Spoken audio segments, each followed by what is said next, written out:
Yo, some thoughts on stretching. Don't think I've made a stretching video on this channel before. Um, this probably won't be the last, but some ideas based on science. So to start off, hyperjoint mobility syndrome, hyperflexibility syndrome is a really common problem in dancers, female ballet dancers in particular. Um, to perform as a female ballet dancer, these girls usually stretch for an hour plus a day, and many of them develop joint problems.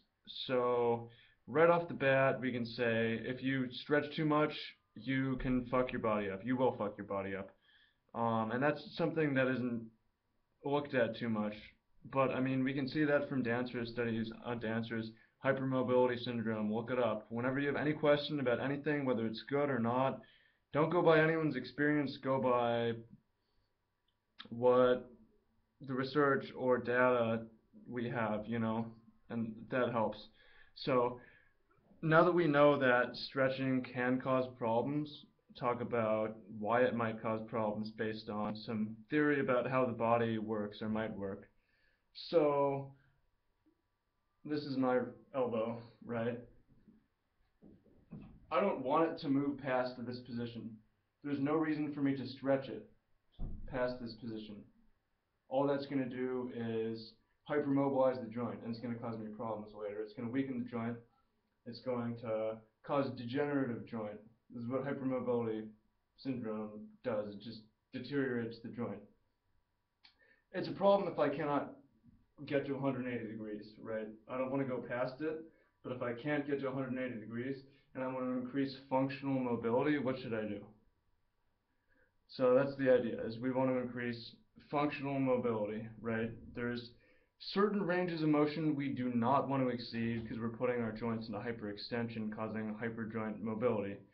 So I think that it's probably a good idea to have an idea of how the body works, what ranges of motion are natural, what ranges of motion are unnatural and could put you at risk of hypermobility. And once you have full range of motion, you don't want to stretch because all that's going to do is really tug on the end tissue. So I'll talk about what stretching is doing. So stretching, if I'm stretching my elbow for whatever reason, that's just what can be seen on the camera. I'm stretching the end tissue, the tissue that attaches to this joint and the tissue that attaches to this joint. When I'm stretching, I'm not getting the mid tissue. So that's why myofascial release or self-massage is really popular in conjunction with stretching. So if I put my thumb in here, then I can mobilize the mid tissue. And again, stretching is just tugging on this end tissue, which is tugging on the joints, causing hypermobility problems. So the idea is with massage, we can increase our mobility in the in-between tissue. And I don't know, that's what I'd recommend doing. We'll get some studies on myofascial release is promising. It's not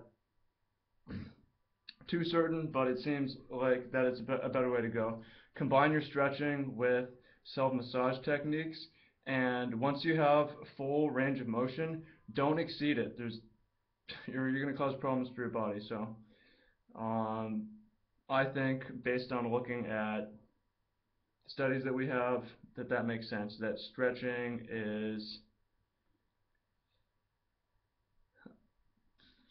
can be dangerous. So, do it at your own risk. Let me know what you think in the comments. Peace.